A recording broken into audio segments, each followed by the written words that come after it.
में भी कि भाई मैं 1 लाख रुपए दूंगा आपको ये आने जाने का इकट्ठा करने के लिए, तो भी कोई बात नहीं। और हम तो भाई बहुत अभी अभी हमारी आयु भी वो नहीं रही, हम तो जवानी से लगे हुए। जब मैं 18 साल का था तभी मैंने अपने गांव को इकट्ठा कर लिया था कि मैं गांव में आर्य समाज की स्थापना करूंगा। तो लोग मजाक समझते थे ये क्या करेगा, और हमने आर्य समाज की स्थापना की और काम किया, खूब काम किया, बहुत काम किया। लेकिन अभी भी ना जब देखते हैं तो कोई काम हुआ दिखाई नहीं दे रहा है। उसका कारण ये है कि हम संगठन नहीं है, हमारा संगठन तो बिल्कुल नहीं है।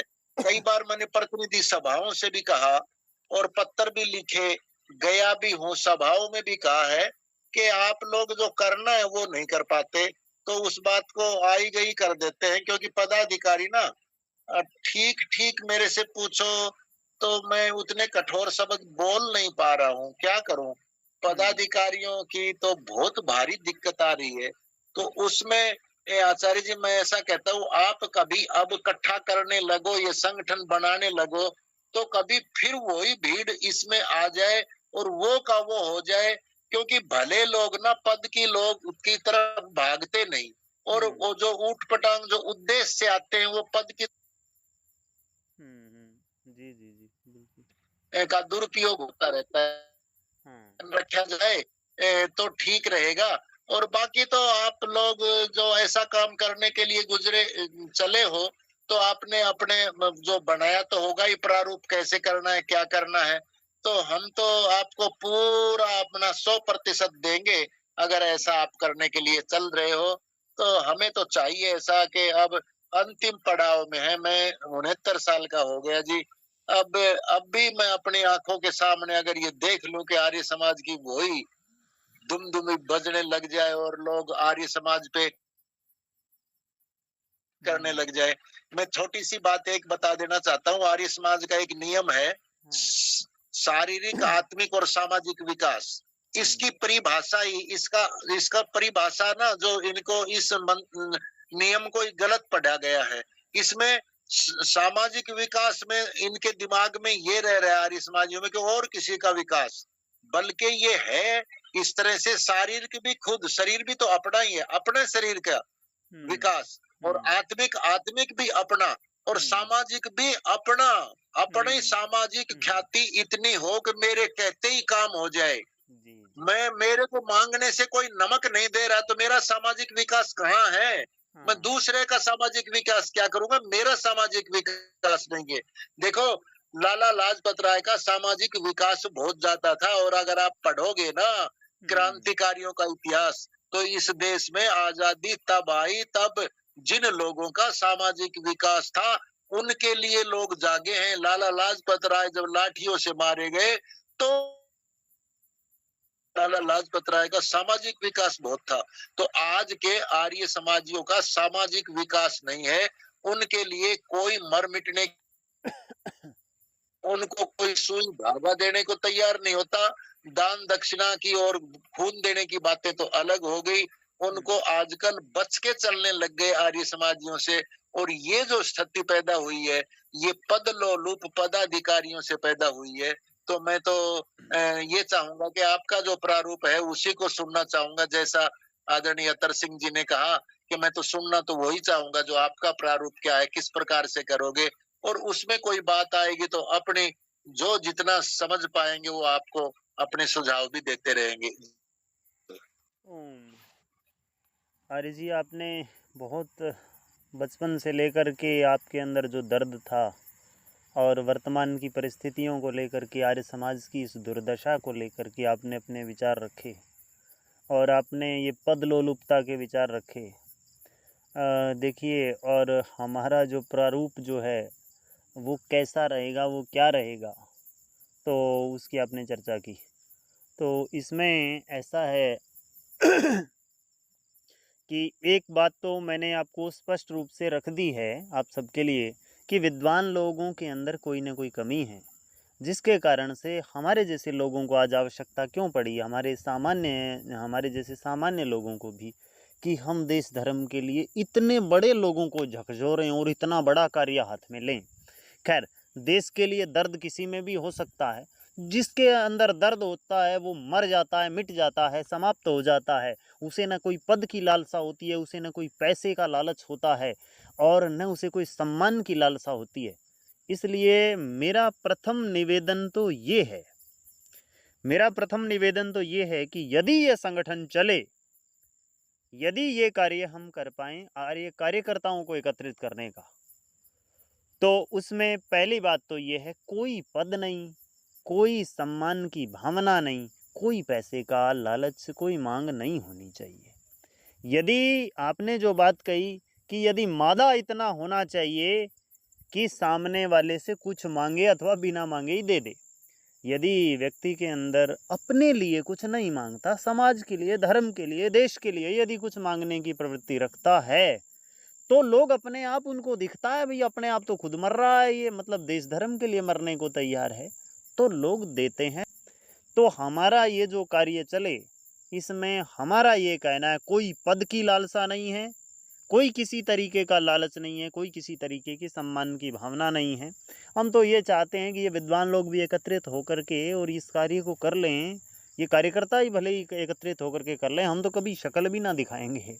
मैं तो आज से वर्षों से एकांत में रह रहा हूँ तो हमारी तो ऐसी कोई कामना है नहीं। अब अच्छा जी, आप सब मेरा आज से नहीं समझे, ये मैं आपके लिए नहीं कह रहा हूँ। मैं क्या कह रहा हूँ कि जब हम ये जोड़ने लगे, संगठन बनाने लगे, तो भी वही लोग आएंगे। मेरा ये था, वही लोग आएंगे जो फिर वो का वही संगठन, अगर वैसे का वैसा ही, तो आर्य समाज है ना पहले ही। अभी जो आप बनाने जा रहे हो, जो विशुद्ध जो आर्यों का समर्पित कार्यकर्ता हुआ, तो समर्पित कार्यकर्ता ही आए, जुड़े, इसके लिए योजना ठीक से हो, वो कभी वही फिर जुड़ जाए वैसे ही। मैं तो ये संकेत दे रहा था। हाँ, नहीं, ठीक है, आपका संकेत सही है। मैंने भी जो कुछ कहा वो वर्तमान लोगों के बारे में कहा है कि पहले के लोग जो आपने संकेत किया था कि पदलोलुप इत्यादि, तो हमारा जो कार्य, हमारी जो इस तरह की इच्छा नहीं है। और आपने जो भी बातें रखी है वो बिल्कुल सटीक हैं, वो बिल्कुल सही है और आपका संदेश जो है वो सब तक पहुंच गया है। तो इसके अंदर अब ये है कि आप सभी का ये कहना है कि सब कार्यकर्ता एकत्रित हों, तो मैं अभी कुछ विचार और ले लेता हूँ और फिर अंत में कुछ अपने विचार रखूँगा मैं। क्योंकि वर्तमान में यदि इस राष्ट्र को नहीं बचाया गया, तो आप कुछ भी करके अपने अस्तित्व को, अपने घर परिवार को, अपनी इज्जत अस्मिता को भी नहीं बचा पाएंगे। और इसके लिए क्या करना है, जो बात अपने रखी कि प्रारूप के अंतर्गत कि आर्य समाज का वही स्वरूप पुनः लौटे, तो मुझे ऐसा लगता है कि वही स्वरूप पुनः लौटाने के लिए जो शारीरिक, मानसिक, आत्मिक उत्थान की आपने चर्चा की, वो शारीरिक, मानसिक और आत्मिक उत्थान के कार्य व्यक्तिगत कार्य के द्वारा, यानी कि अपने द्वारा ऐसे प्रकल्पों के माध्यम से हमें प्रारंभ करने होंगे और उसमें सबका सहयोग रहेगा और उस कार्य को करके दिखाना है। जब करके दिखाएंगे तो उस आर्य समाज का वो वास्तविक स्वरूप निश्चित रूप से लौटेगा, ऐसा मेरा समझना है। कार्य बहुत सुंदर है, प्रकल्प बहुत अच्छे रहेंगे, उसमें कोई संदेह नहीं। बस और जो बात आपने जो समस्या रखी कि फिर वही उस तरीके के पद लोलुप लालसावादी लोग, वही इच्छाएं, अनेक तरह की इच्छाएं रखने वाले वही लोग आएंगे, तो वो जो लोग आएंगे तो उनके लिए हम कहेंगे भाई एक तो अपना कार्य दिखाओ, और हमारे पास में, हमें तो कोई इस तरह की लालसा और लालच है नहीं, हम तो केवल योग्यता वाले व्यक्ति को कार्य देते हैं, वो कार्य करके दिखाए। जब वो कार्य करके दिखाएगा तो लोग उसका स्वयं ही सम्मान करेंगे, उसको पद की, उसको किसी भी तरह की आवश्यकता कहाँ है। यदि वास्तव में देश धर्म आज जैसे आज की परिस्थितियों के अंदर जितने अब कितने 2120 तो एमएलए कुछ इस तरह की संख्या है, और कुछ 620 एमएलसी, और कुछ और इन विधायक और सांसद, इनको मिला करके, अच्छा इनके कितनी कितनी तनख्वाहें हैं, उस तनख्वाहें को जोड़ करके लगभग 2 लाख रुपए प्रति महीना के हिसाब से जोड़ करके इनके सैर सपाटा इत्यादि की यात्राओं को, वो तो अलग है। तो उन सबको जोड़ करके जो कैलकुलेशन निकाला वो लगभग अरबों रुपयों के अंदर आया था। तो इतने रुपए बर्बाद हो जाते हैं। अरे आप देश धर्म के लिए काम करते हो, आपके पीछे इतने-इतने पैसे खर्च हो रहे हैं, जिससे 1 साल के बजट मात्र से ही पूरी दुनिया की इकोनॉमी को प्रभावित किया जा सकता है, ऐसा कोई कार्य किया जा सकता है, पूरी दुनिया को कोई बदला जा सकता है। तो हमें तो चाहिए भैया इस तरीके की तनख्वाह लेने वाले लोग नहीं चाहिए, हमें कार्य करने की योग्यता वाले लोग चाहिए। तो जब हम उनको योग्यता के लिए प्रेरित करेंगे और योग्यता जिनमें होगी हम उनका सहयोग करेंगे, सब लोग मिलकर के सहयोग करेंगे, तो फिर वो जो लालसावादी लोग हैं उन्हें स्वतः पीछे हटना पड़ेगा, ये निश्चित है। खैर बहुत ही समर्पित व्यक्ति हैं और काफ़ी लंबे समय से मेरे परिचित भी हैं। तो हमारे बीच में आर्य सुरेश जी उपस्थित हैं। तो इस विषय में अभी तक आपने जो भी सुना, तो कृपया आप अपने विचार रखें कि क्या होना चाहिए। खैर आपकी आवाज़ नहीं आ रही है।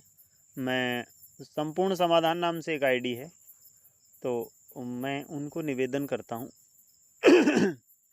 कि आप अपने विचार रखें भगवान, कि सभी विद्वान तो एकत्रित हो नहीं सकते, कम से कम आर्य समाज के कार्यकर्ता एकत्रित हो जाएं, फिर उसमें जो है विद्वान भी सम्मिलित हो सकते हैं जो होना चाहेंगे, और हम इस राष्ट्र को वर्तमान में अपने सामर्थ्य से जितना हो सकता है हम इसको बचाने का प्रयास करें।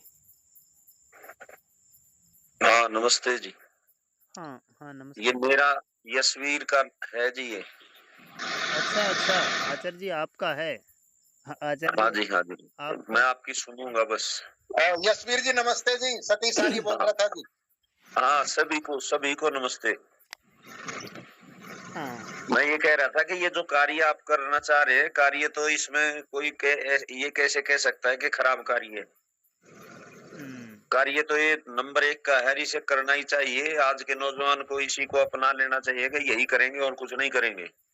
लेकिन इसके लिए आप ये जो कह रहे हो कि भाई ना धन चाहिए ना कुछ चाहिए, सारी चीज चाहिएगी इसमें। जो आदमी काम करेगा उसको वस्त्र भी चाहिए, किराया भी चाहिए, भोजन भी चाहिए, और जो गृहस्थ में आ चुके हैं तो उनको बच्चों की रोटी भी चाहिए। तो अभी वो परिस्थितियां हम सब में से शायद किसी की नहीं है कि हम एक दूसरे का सहयोग कर पाए। तो इसके लिए कोई ऐसी योजना बनाई जाए कि जिसमें कोई भामाशाह भी हमारे बीच में आए और जो ये कहे कि भाई तुम काम करो और हम तुम्हारी दाल रोटी का प्रबंध हम करेंगे। मतलब ये अति आवश्यक कार्य है ये भी। जी आचार्य जी। तो काम करने में जो तरीका है वो जैसे स्कूल में कॉलेज में, मतलब हम केवल गूगल पे लगे रहेंगे तो बात बनेगी नहीं। जहां भीड़ मिले ना, बस में, रेलवे स्टेशन पे, रेल के डिब्बे में, हर जगह वो जैसे वो सामान बेचने वाले नहीं होते, हाँ जी, छत को हाथ मार के अपनी बात शुरू कर देते हैं। हाँ जी। मतलब वो दीवानगी हम में आए, और जब आप में या हम में सब में जब वो ईश्वरीय प्रेरणा रहेगी और जब हमारे अंदर एक जुनून रहेगा ना, तो उस बस में से भी आप 2 कार्यकर्ता निकाल के लाओगे नहीं। हाँ, और उनके ऊपर एक नियम, एक जिसको क्या कहते हैं, उसकी दिनचर्या, कि भाई ये दिनचर्या होगी तो इस काम को कर पाओगे। भाई उपासना, स्वाध्याय आदि यम नियम का पालन, तो तब वो लोग आपके इस जो आपका एजेंडा है, जो आप करना चाहते हैं ना, इसको सूचे लोग ही कर सकते हैं जी। ये मिलावटी लोगों के बस की बात नहीं है ये कार्य करना। मान ले कुछ लोग आ जाएंगे, जो आप शंका व्यक्त कर रहे थे ना, भाई भेड़ की खाल में भेड़िए आ जाएंगे, लेकिन अभी नहीं आएंगे। वो जब आएंगे जब आपकी कुछ मंच जम चुका होगा, 1000, 2000, 5000, 10,000 लोग इकट्ठे हो चुके होंगे, तब आएंगे वो। अभी अब इस बात से बिल्कुल ना डरो जी आचार्य जी। तो शुरू करो हम सारे, और हमसे, मेरे से तो आप लोग काम लो। मैं बार बार एक बात कह रहा हूँ भाई, मुझे वर्तमान में मेरा वानप्रस्थ का समय हो गया है, और काम लो मेरे से आप। जहां भी आप ये कहोगे कि भाई यहाँ शिविर लगाना है, तो जो मेरा सामर्थ्य है, रोज 4 घंटे बोल सकता हूँ मैं, अभी इतना सामर्थ्य है। तो मैं वही कर रहा हूँ और प्रयास भी यही कर रहा हूँ, क्योंकि उनमें से कुछ लोग ऐसे निकल आए कि जो आगे, और संगठन का नाम देके आप नया संगठन बनाओगे तो मैं नहीं मानता उसकी कोई आवश्यकता है।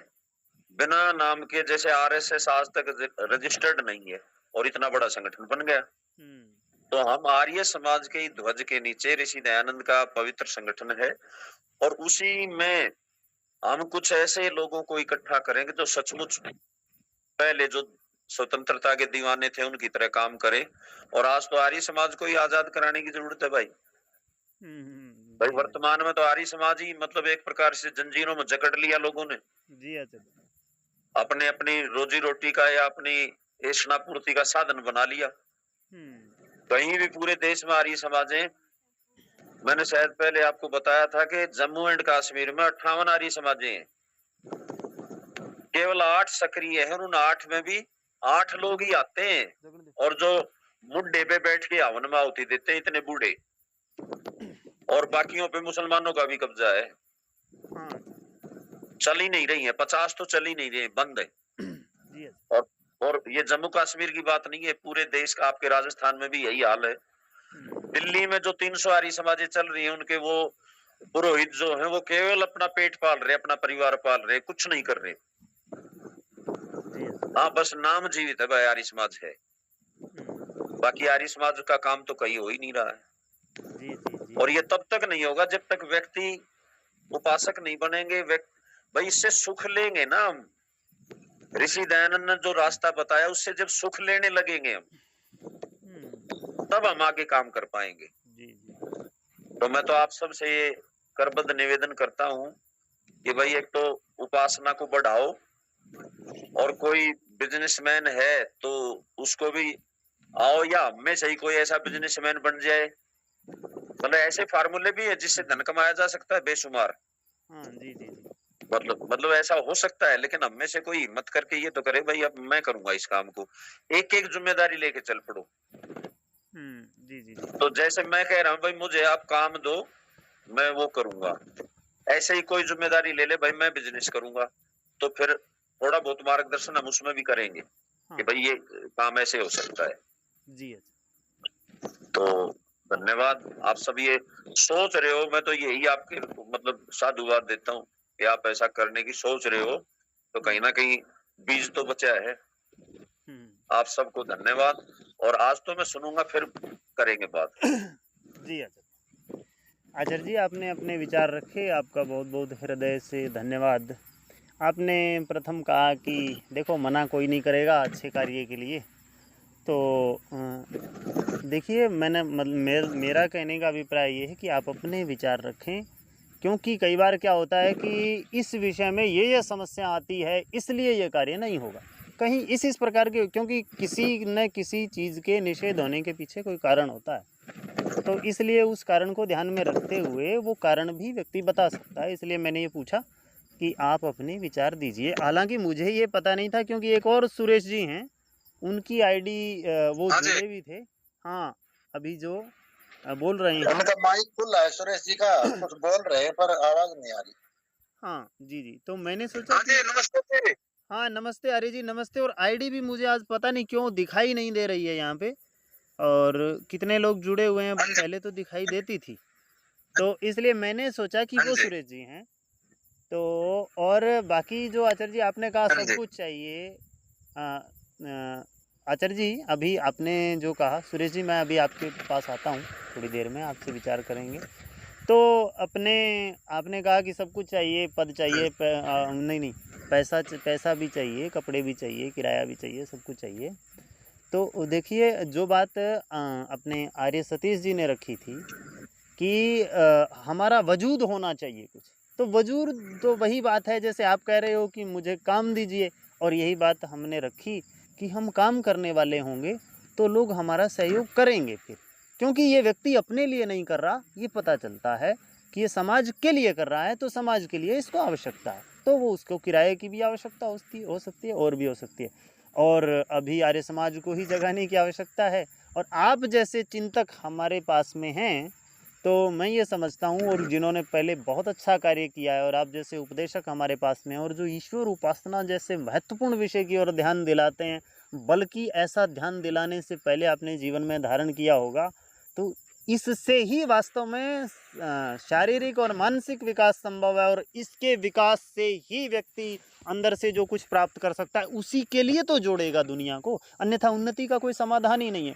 तो ये तो दुनिया की सर्वप्रथम सर्वोत्तम और ईश्वरीय न्याय विधान के अनुसार, ईश्वरीय उपदेश के अनुसार भी, और इस सृष्टि की संपूर्ण आवश्यकता के अनुसार ईश्वर की उपासना संसार का सर्वोत्तम कर्म है। मैं ये मानता हूँ कि इसको निश्चित रूप से हमें कर करके ले जाना है। और मैंने युवाओं को कक्षाएं लगा करके, ध्यान लगा करके देखा, और युवा कहते हैं आचार्य जी बस कक्षा छोड़नी नहीं है, कक्षा तो निरंतर आप इसको जारी रखिए। तो उनको भी मैं जोड़ूंगा, किसी दिन आपको उनके अनुभव सुनवाऊंगा, कैसे उनका जो जीवन जो है वो एक पतित जीवन से कितना सुंदर जीवन उनका बना, और क्या क्या उनके जीवन में परिवर्तन आए।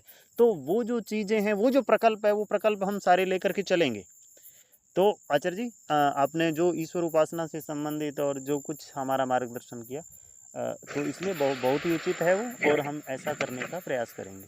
अब मैं अपने आर्य सुरेश जी से निवेदन करता हूँ कि आप अपने विचार रखें। आप क्या कहना चाहते हैं? आचार्य जी सभी को नमस्ते जी। हाँ नमस्ते जी। आवाज आई जी? हाँ हाँ आवाज आ रही है जी। हेलो, मेरी आवाज आ रही है? मैं ड्राइविंग कर रहा था। अच्छा अच्छा जी। आचार्य जी तो विषय रखा आपने, हाँ जी, बहुत ही अच्छा और बेहतर है। लेकिन बता जी, अगर हम ऐसे सोचेंगे ना, अगर हमें रोटी कपड़े मकान की आवश्यकता है, बिजनेस भी चाहिए, तो उन चीजों में हम भटक जाएंगे जी। हाँ बिल्कुल, जो मेरा मानना है जी। हाँ खैर हमें अभी किसी का ज़्यादा हम इस बात को मतलब ध्यान में रख रहे हैं कि जो कुछ कार्य होना चाहिए वो नहीं हो पा रहा, तो उसके पीछे ज़रूर कोई ना कोई कारण है, कोई ना कोई भटकाव है। तो हमें क्या करना है, और क्या हम इसके अंदर क्या अच्छा सुधार कर सकते हैं, और किस तरीके से हमें इसको लेकर के चलना है, तो उस विषय से संबंधित। हाँ आज के समय और परिस्थिति को देखते हुए जी, इस्लाम से बहुत ही खतरा है। ये एक भारत देश की ही नहीं, ये पूरे विश्व के लिए एक घातक और खतरनाक बीमारी है। अगर हम इसके ऊपर फोकस करेंगे और साथ में हम आर्य निर्माण का उद्देश्य से साथ में रखेंगे, तो ही हम कामयाब हो पाएंगे जी। क्या होता है, हम खाली आर्य आर्य के पीछे पड़े रहते हैं, लेकिन उसके साथ में हम देश के प्रति, देश में क्या चल रहा है उन हालातों पर कोई भी आर्य समाज चर्चा नहीं करता जी। हाँ ये एक सत्य है जी। जी जी जी, बिल्कुल बिल्कुल सटीक, बिल्कुल। तो हमें अभी ये जो असली आर्य निर्माण का, हाँ आर्य निर्माण का बेनिफिट तो तब है ना, अब मैं आर्य हो गया, सभी चीजों का पालन करने लग गया, लेकिन मेरा जीवन का उद्देश्य क्या है, राष्ट्र के लिए मैंने क्या किया है। हाँ जी जी जी, बिल्कुल उस सही बात। बारे में चिंतन और मनन होना चाहिए जी। और ये जो खुले हुए हैं, जैसे मस्जिद है, मदरसे है, वो हर चीज का फोकस करते हैं। क्या करते हैं, बस उनका एक ही कार्य है, वह पूरी दुनिया में इस्लाम की स्थापना करनी है। हाँ जी जी जी जी, बिल्कुल ठीक बात है। तो कोई मतलब कोई उनका धर्म नहीं है, और एक मजहब है इस्लाम, उसकी सच्चाई को हम लेकर के लोगों के बीच में जाएंगे। अगर मोहम्मद कौन था, मोहम्मद ने क्या क्या कार्य, गलत कार्य किए हैं, उसको लोग क्यों मानते हैं, कुरान में क्या लिखा हुआ है, ये चीजें हमने लोगों के बीच में लेकर जानी होंगी। और इसमें खाली आर्य आर्य नहीं, हमने वैसे व्यक्तियों को भी जोड़ना होगा जिनके अंदर राष्ट्र के प्रति अच्छी भावना है। हाँ, ताकि कोई नया व्यक्ति है, ऐसे व्यक्ति भी मैंने बहुत सारे देखे, आर्य नहीं है, जैसे आरएसएस में है और भी कई संगठनों में है, लेकिन उनके अंदर राष्ट्र के प्रति मैं थोड़ा सा निवेदन करूंगा, आप थोड़ा सा बहुत ही जागरूकता है, और एक फोन पर युवा एकदम से निकल करके आता है।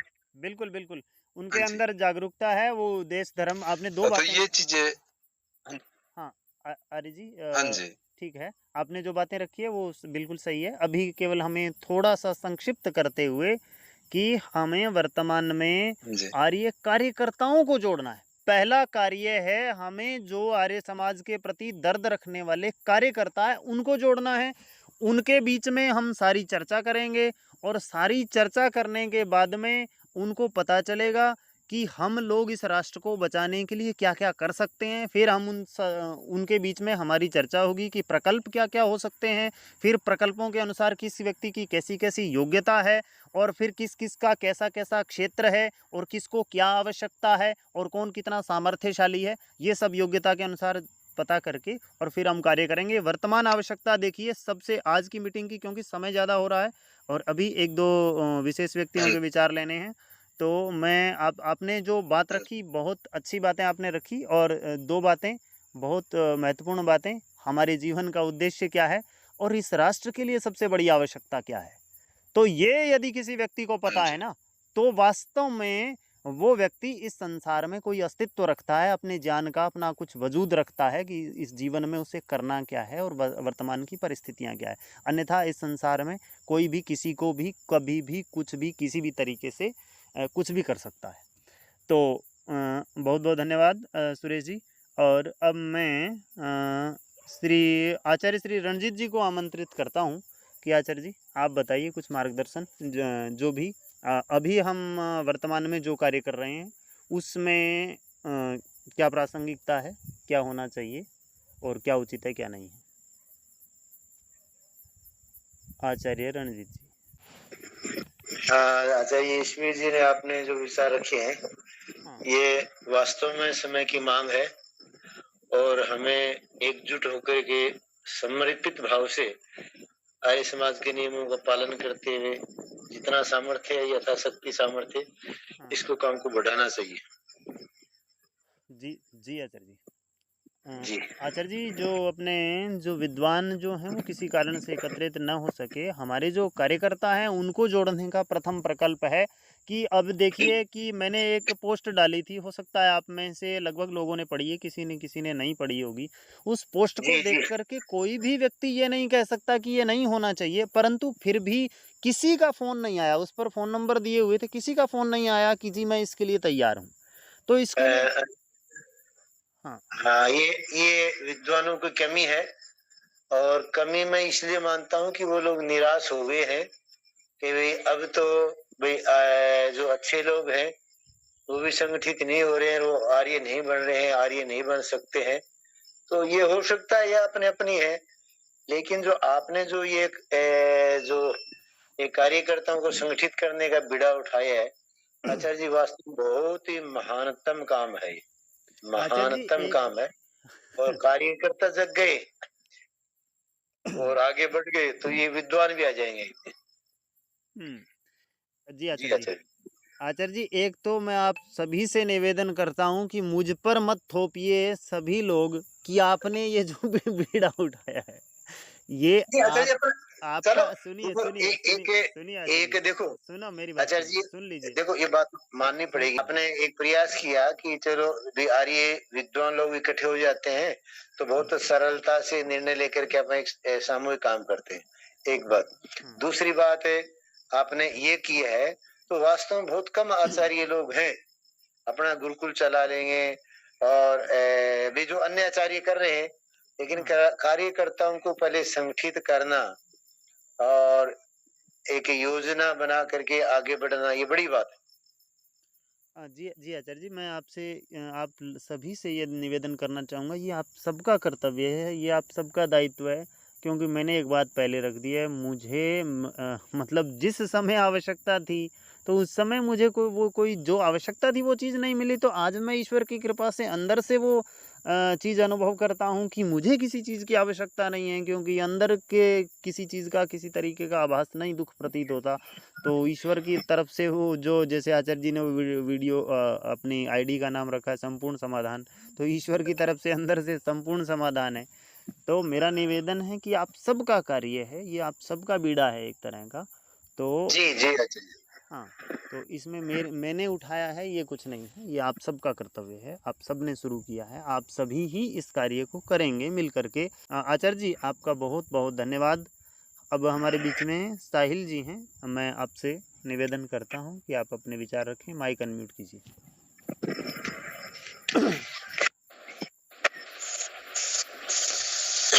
नमस्ते आचार्य जी, आपने जो ये विषय लिए हैं बहुत ही बेहतर है और वास्तव में ये कार्य होना चाहिए।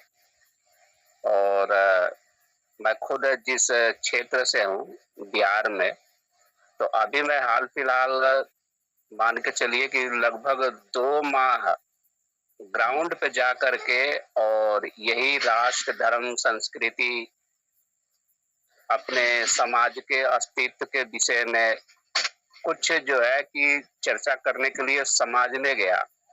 और मैं ये भी अपने क्षेत्र में पता लगाया कि भाई आर्य समाज यहाँ पे है कि नहीं है। तो मुझे ये भी पता चला कि नहीं, हमारे क्षेत्र में है तो सही, लेकिन वो लोग मतलब कि जीरो पे है। तो मैं कुछ ऐसे व्यक्ति से भी संपर्क किया जो आर्य समाज के अपने आप को जो है कि पुरोहित भी है और कुछ है उसके अध्यक्ष लोग भी है। तो उनका जो चर्चा का विषय जब मैंने शुरू किया कि भाई हमारे क्षेत्र में यहाँ पे न तो मैंने कभी आर्य समाज की तरफ से कोई छोटा मोटा कोई, अगर मान लेता हूँ आप लोग आर्य समाज से हैं, विद्वान लोग भी हैं। आर्य जी, मैं आपसे एक निवेदन कर देता हूँ, थोड़ा सा संक्षिप्त कीजिए। वर्तमान परिस्थितियों को देखते हुए, देखिए बातें तो इतनी ज़्यादा हैं और आप सभी परिचित भी हैं और सभी विद्वान हैं, तो बातें बहुत ज़्यादा है। परिस्थितियों को लेकर के मतलब हम क्या कर सकते हैं अभी? आचार्य जी, परिस्थितियाँ ऐसी है कि वास्तव में जो आपने संदेश दिए वो बिल्कुल होना चाहिए। और मैं इसमें जो है कि पूर्ण रूप से अपनी जो है कि सहयोग देने को भी जो है कि तैयार हूँ। ये जो कार्य है ये अति महत्वपूर्ण है और ये वास्तव में जो है कि अगर हो जाए तो मान के चलिए कि अपने राष्ट्र के लिए, अपनी देश जो धर्म संस्कृति है उसके लिए बहुत बड़ा एक जो है कि क्रांति की भी एक कार्य हो जाएगा। क्योंकि विद्वान लोग तो संभव ही नहीं है कि इस दिशा में कभी भी आए। जी आचार्य। आर्य जी, आपका बहुत बहुत धन्यवाद इस चीज़ के समर्थन के लिए। केवल समर्थन नहीं, अभी हमें और बहुत कुछ करना पड़ेगा। अब मैं निवेदन करता हूँ आर्य राम कुमार जी से, हमारे बीच में उपस्थित हैं, आप अपने विचार रखें। जी ओम आचार्य जी, नमस्ते। सभी साधकों को नमस्ते जी। हाँ नमस्ते जी। आचार्य जी, मुद्दा इस्लाम निकल के आ रहा है, इसके प्रति हमें काम करने के लिए इनको कार्यकर्ताओं को इकट्ठा करना चाह रहे हैं क्या हम?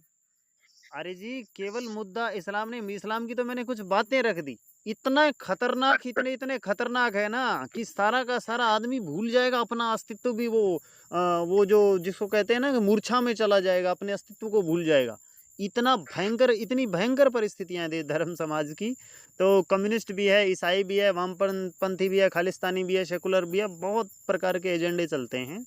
तो इन सब के लिए तैयार करना है जो भी देश धर्म के प्रति समर्पित कार्यकर्ता है। और आर्य इसलिए क्योंकि आर्य जो है वो सिद्धांतों को जानता है कि सत्य क्या है, जिससे लोगों को जोड़ा जा सकता है। वर्तमान में कोई भी विचारधारा ऐसी समर्थ विचारधारा नहीं है और न काम करती हुई दिखाई दे रही है कि जो इस समाज को एकत्रित करके और इस समाज में कुछ नया परिवर्तन कर सके।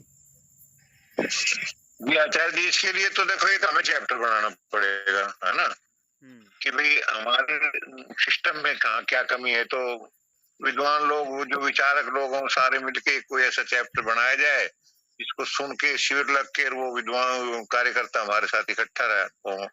अब रही थोड़ी सी इस्लाम पे, मैं थोड़ा चर्चा करूंगा। इस्लाम के बारे में मैं भी थोड़ा सा जानता हूँ। संक्षिप्त कीजिएगा। देखो आचार्य जी, हमें ये नहीं पता कि इस्लाम को बिल्कुल डाउन करने के लिए कोई व्यक्ति काम कर रहा है क्या आचार्य जी? आपकी नजर में कोई ऐसा हो? बहुत काम कर रहे हैं, काम करने वाले कर रहे हैं, लेकिन काम जो होना चाहिए, जिस स्तर पर होना चाहिए उस स्तर पर नहीं हो रहा है। इसलिए सब लोग, संगठन में शक्ति होती है आपको पता है, तो संगठन बना करके हम शुरू करना चाह रहे हैं। मैं और बात कह रहा हूँ, पूरे देश में या दुनिया से, देश से बाहर दुनिया में कहीं कोई ऐसा व्यक्ति आपकी नजर में आया है क्या जो इस्लाम को डाउन करने के लिए काम कर रहा हो? आर्य समाज ना हो, बेशक हो, ऐसा कोई सुना है आपने? हाँ है, बहुत सारे। कौन लोग हैं वो? कौन है वो? हिंदू हैं, सनातनी हैं और एंटी मुस्लिम। ना, इनमें से एक भी नहीं कर रहा आचार्य जी। मैं थोड़ा सा इसको खुलासा करूंगा। मुस्लिम नाम से संगठन चलता है।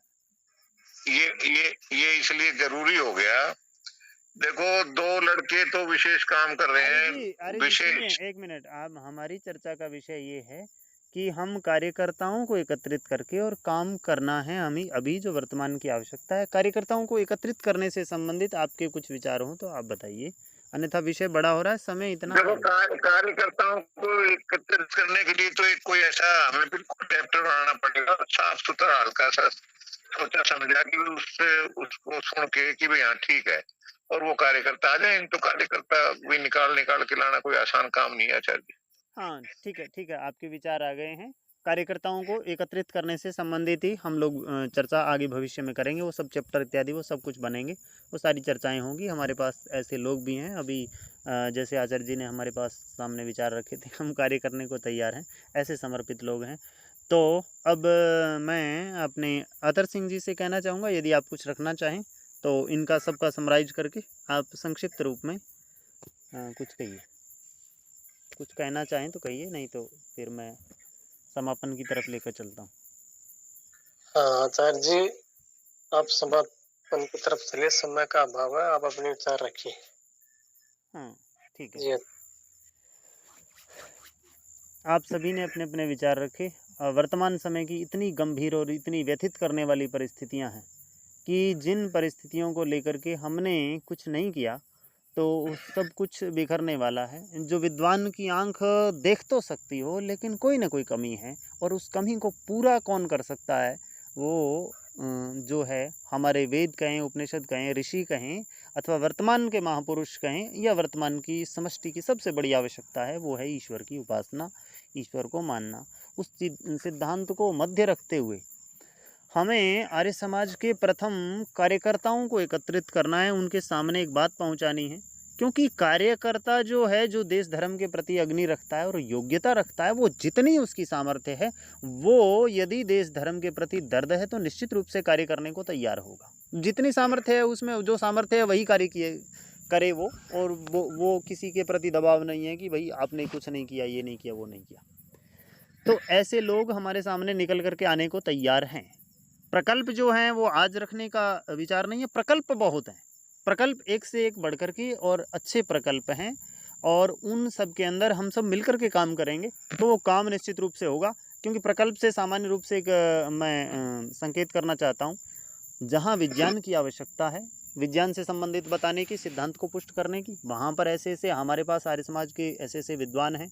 जहाँ पर ब्रह्मचर्य से संबंधित आवश्यकता है, जहाँ पर आत्मशक्ति की आवश्यकता है, जहाँ पर गुरुकुलों की आवश्यकता है, जहाँ पर अध्यात्म से संबंधित आवश्यकता है, जहाँ पर शारीरिक विकास से संबंधित आवश्यकता है, और जहाँ पर देश धर्म समाज की परिस्थितियों से संबंधित जागरूक करने का विचार है, और वर्तमान परिस्थितियों के अंदर किस तरीके से नशे की तरफ और ये मोबाइलों इत्यादि की तरफ जो नाश हो रहा है, तो उससे जागरूक करने की आवश्यकता है। तो अनेक तरह की आवश्यकताएं और अनेक तरह की योग्यताएं जो है वो हमारे ही आर्य समाज के व्यक्तियों में हैं, जो इन कार्यों को अच्छे प्रकार से कर सकते हैं। तो वो सारे के सारे उससे संबंधित प्रकल्प हमारे पास में हैं, और उन सबको हम सभी लोग विचार करके कि क्या होना चाहिए, तो विचार करके हम लोग प्रारंभ करेंगे।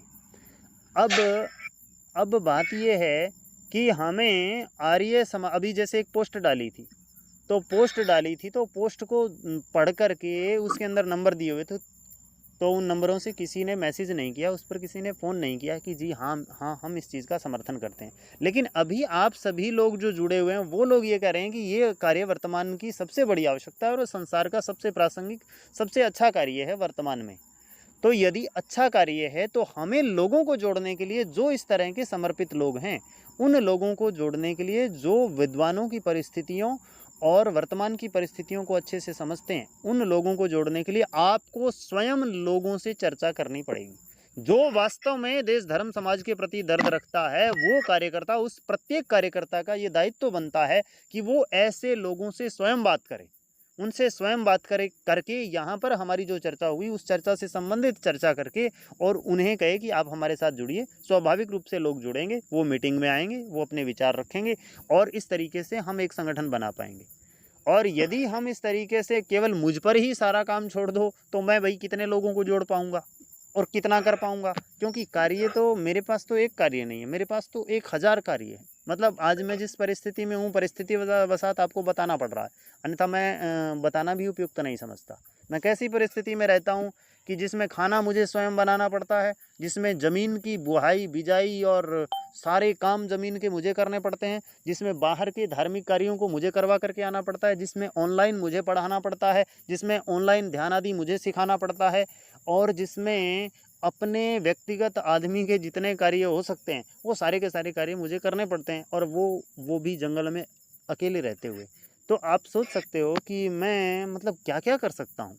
मैं अभी एक बच्चा हूँ, मेरे आप लोग मार्गदर्शक हैं, तो मेरा आपसे एक निवेदन है कि आप सभी लोग मिल कर के कार्यकर्ताओं को, जो समर्पित कार्यकर्ता है, जो देश धर्म के प्रति अपने हृदय में अग्नि रखता है, जो अपने हृदय के अंदर वो आग रखता है कि मुझे कुछ काम करना चाहिए, तो ऐसे लोगों को आप स्वयं उनसे चर्चा करके आप लोग इसमें जोड़िए, तो हम इस कार्य को कुछ अच्छी प्रकार से आगे कर पाएंगे। 10 बजे का समय हो रहा है, तो अब समय समाप्त होने को है। कोई यदि कुछ विचार रखना चाहता हो तो कृपया हाथ खड़ा करें।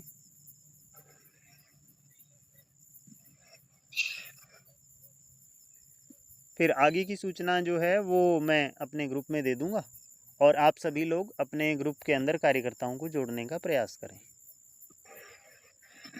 अब इससे संबंधित कोई कुछ कहना चाहता हो तो कृपया हाथ खड़ा कीजिए।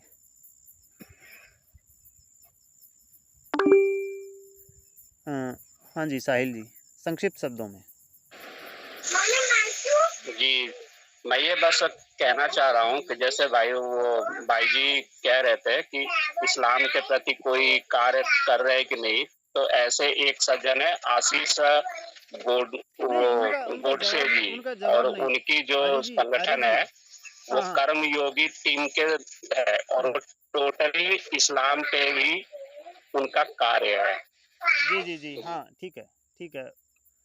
तो अभी आज इस कक्षा को मैं समाप्त कर रहा हूँ। संपूर्ण समाधान आचार्य जी, आप कुछ कहना चाहें इसको? मैं फिर करेंगे चर्चा। आज तो नमस्ते जी आचार्य जी, ठीक है। सबका बहुत बहुत धन्यवाद, सभी को सादर नमस्ते। सभी लोग नमस्ते जी, नमस्ते। हाँ, नमस्ते नमस्ते नमस्ते जी, सभी को नमस्ते जी।